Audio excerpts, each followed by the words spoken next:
Awesome. Thanks everybody for joining. This is December's Ag Science Cafe. I am super excited to introduce y'all to Dr. Gail Langellotto. Dr. Langellotto is part of the Dive for Ag project, and I'm really excited for y'all to get to learn more about the entomology, bugs, spiders, all the cool things. Thank you, Dr. Moore. I think when I was thinking about what it was that I wanted to share with the group, I started thinking about some of the work that my group has been doing, trying to understand what's the role of urban habitat in agriculture. And because I'm an entomologist by training, which is somebody who studies insects for a living, one of the things that I spend a lot of time doing is trying to understand the bees that live in urban systems and trying to understand how that links up with agricultural systems. So I'm just going to give a little bit of an overview of one part of the work that our group has been doing. So one of the current conundrums in modern agriculture is the need to adopt production practices that maximizes crop yield and crop quality, but also protects natural resources such as our waterways and wildlife. So the picture that you see right here is a cherry orchard. And if you're a cherry grower, it is very difficult, if not impossible, for cherry growers to bring high quality fruit to harvest without using pesticides on a regular basis.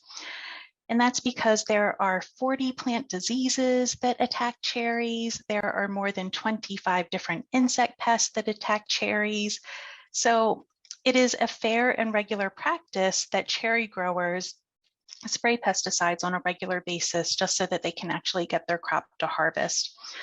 I do want to mention that one of the current areas of research at OSU, not my research, but my colleagues' research, is they're looking to develop new tools for applying pesticides that actually minimize pesticide application in cropping systems.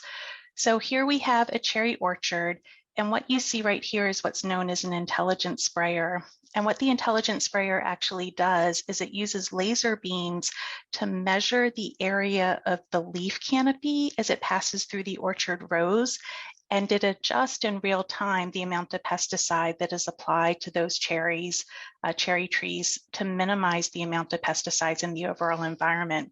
So instead of like blast spraying pesticides everywhere, which was the older practice, by using the technology of a laser-guided intelligent sprayer, this pesticide sprayer can adjust in real time how much pesticide is applied down the rows.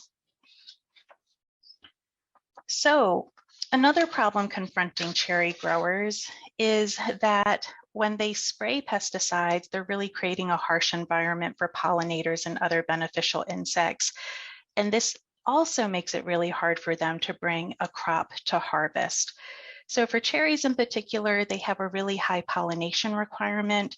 If you're a cherry grower, you're told that you should be able to look at a tree and be able to count 25 to 35 bees on that tree within a 1-minute time period. And if you don't hit that magic target of 25 to 35 bees per minute on a single tree, they actually tell you to go out and contract with the local beekeeper and drop more honeybee hives into your cropping system. So you can imagine that there's this tension here, that you have cherry growers that have over 40 diseases and 25 insect pests that they regularly need to spray pesticides against.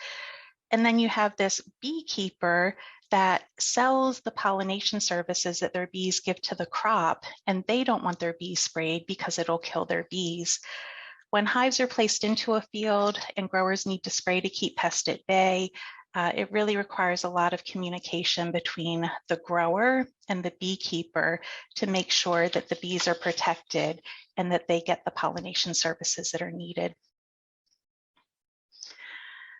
One of the things that my group studies is the benefits of non-crop habitat to cropping systems.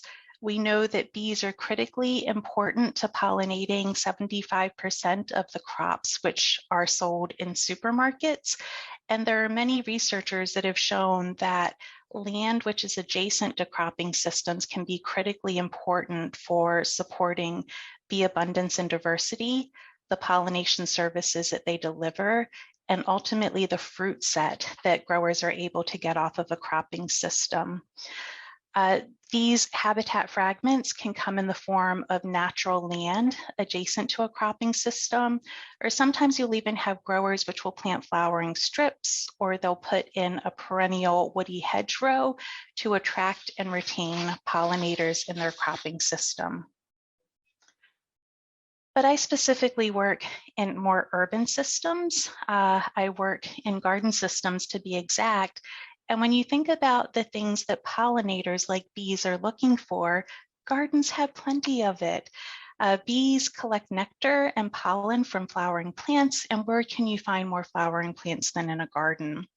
So a lot of our research is trying to understand what is the potential benefit of urban and suburban gardens to cropping systems. And there are two ways that we can imagine that gardens can benefit cropping systems.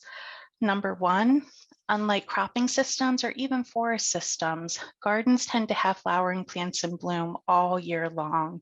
So basically, gardens can serve as like an open 24-hour or 365-day per year almost buffet for bees, where they can collect nectar and pollen, which they use to feed themselves, but they also use to feed their young. So gardens have a lot of flowers, and it's possible that that can create a situation where gardens support the early buildup of bees early in the season, which can help cropping systems in the near vicinity if gardens serve as a source pool for those bees. The second way that gardens can benefit cropping systems is that, unlike commercial agriculture systems, which are sprayed with pesticides on a regular basis, most gardeners don't douse their gardens in pesticides on a regular basis, or at least I hope that they don't. So in this sense, gardens potentially could serve as a refuge or a conservatory for pollinators, a place where it's not nearly as stressful as it might be in nearby agricultural systems. And the idea that gardens can serve as a habitat fragment that benefits commercial cropping systems really has greater merit when we consider how the landscape is being transformed. Lands which previously were agricultural lands are having more and more urban and suburban development right up to the borders. And as of one of our most recent agricultural censuses, 90% of fruits, nuts, and berries, and 78% of vegetables and melons, all of which require bee pollination in order to set fruit, are now grown in counties that have significant urban encroachment. And in the Pacific Northwest area, in particular, we've seen as much as a 45% expansion of urban encroachment into cropping systems such as blueberry farms, which are another type of cropping system that requires significant pollination. So I'm going to share just a little bit of one of the studies that my lab group did, where we're trying to understand what are the bees that live in urban and suburban gardens. We try to estimate how far those bees fly and try to understand, knowing how far bees can fly in urban systems, what is the potential that they could provide services to agricultural landscapes nearby. So I'm briefly going to go over each of these. I'm going to skip over a large part of the documenting bee diversity literature review and just try to get to the punchline for that particular part of the study.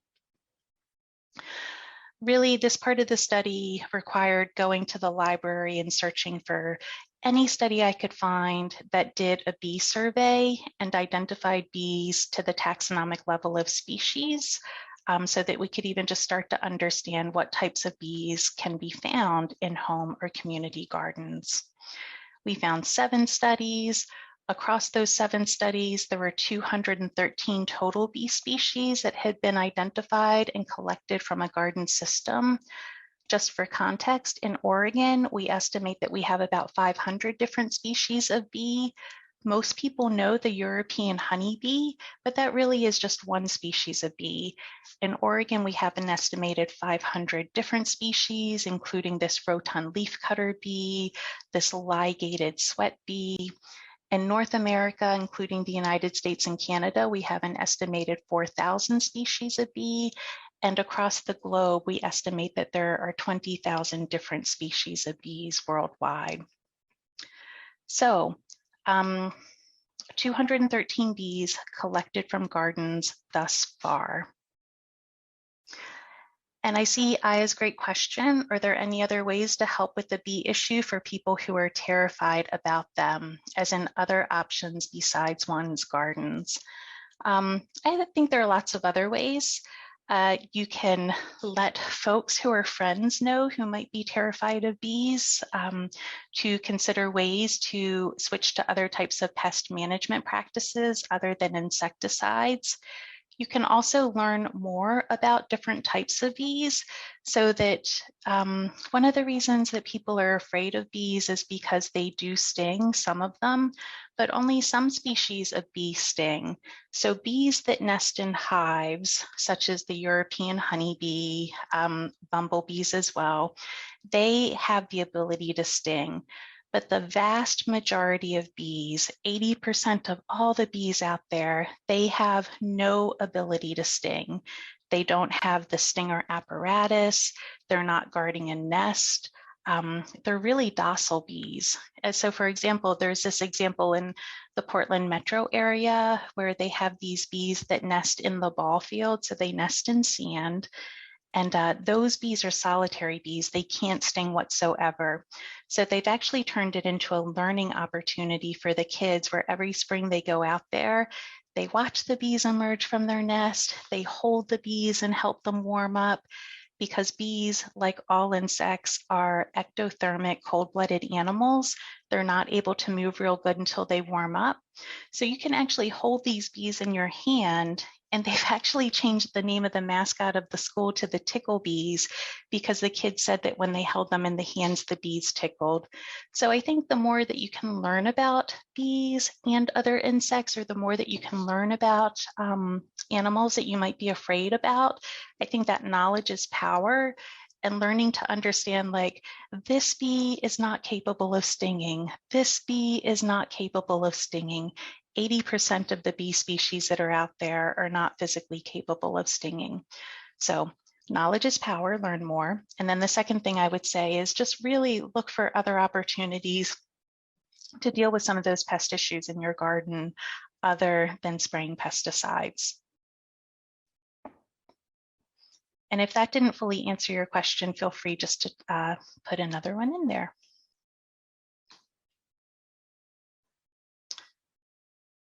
Okay, so I'll say that what we know about bees is that there are many species that you can find in gardens. Within a particular single garden that we studied, we could find as many as 22 different species of bee, of which only 1 or 2 of them would actually be capable of stinging. Most bees are not capable of stinging whatsoever. We also learned that bees really like this type of garden that has lots of flowers. Bees generally don't like this type of garden, which might be dominated by grass or non-flowering trees. And in particular, we learned that bees really don't like gardens that have a lot of mulch on the path. We know that most bee species actually nest underground. They need to dig their little nest into the soil. And if you cover up the ground with a lot of woody mulch or a lot of rocky mulch, they're just not going to be able to make their home there.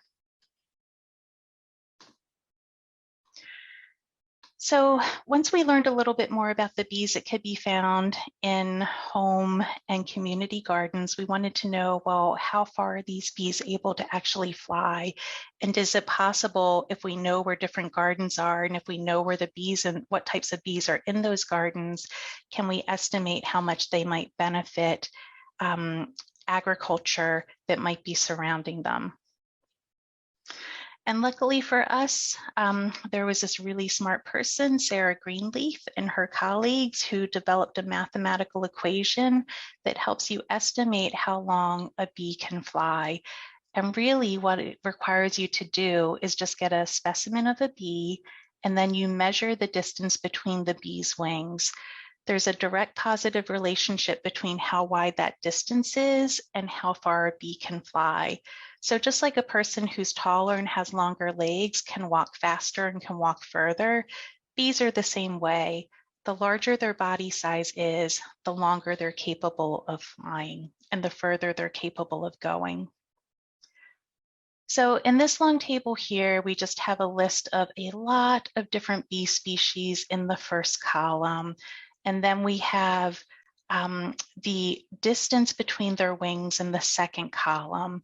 And using that mathematical equation that I just showed you, we estimated how far they could fly in kilometers in that third column right there. So why does a bee choose to live underground, which is hard to build a home out of, while living above ground seems much easier comparing to their size? That's a fantastic question as well. Why so many bees nest underground is something that scientists don't necessarily, like there's no one solid answer I can give you. But one benefit of living underground is that the temperature is much more moderated than bees that are above ground. So if you nest above ground, you are much more exposed to the cycles of drought and freezing and the heat dome, versus if you live underground, it's almost like a wine cellar, like you maintain constant temperature over a longer period of time. So bees that live above ground have a lot more physiological stress, like their body is much more stressed by those extreme temperature changes, where bees that live below ground are insulated from a lot of that physiological stress. So it's kind of like a trade-off. They do have to spend more time building their nest, and it is a lot of work to build that nest. But once they do build that nest, as cold-blooded organisms, as ectothermic organisms, they basically have like this big buffer of the soil, which helps maintain the temperature for them, where bees that nest above ground are much more likely to either freeze to death or dry out from extreme heat. Yes, it is a really smart strategy for bees to figure out that living underground is one way to keep them from freezing to death or frying to death, depending upon whether it's freezing or too hot. Okay, so just quickly want to go through a couple more examples. We basically found that within garden habitats, we have bees that are not capable of flying very far at all. These are our tiny bees. Our medium-sized bees are capable of flying about 1/2 to 3/4 of a kilometer. And some bees, our larger bees, are capable of flying more than a kilometer to as many as 14 kilometers in distance, quite a big range. On average, when we started looking at the bees that we have commonly in garden habitats, we found that there are a couple different foraging ranges from 300 meters to 800 meters to 1 to 2 kilometers. We compared this to the sites that we've been studying for 3 years to understand what the bee community composition is in 24 different Portland area gardens spread all across the Portland metro area. And when we look at some of these particular gardens, so here is an overview shot of Site 45, which is near Forest Park in the Portland metro region. The garden is marked by a star in the center of the circle. The circle itself is about a 1 kilometer buffer. And we used Landsat data to determine where there are farms surrounding this garden. So everywhere you see a green pixel, that is a farm in the vicinity of this particular garden marked in the center right there. So we can see that very close to this particular garden, there are several farms in the nearby vicinity. When we look at the closest farm that requires pollination services, we see that there is a pumpkin farm nearby, about 1 kilometer away, which is well within the range of some of the larger bees that forage from this particular garden. What happens if bees reach their flying limit? Do they die?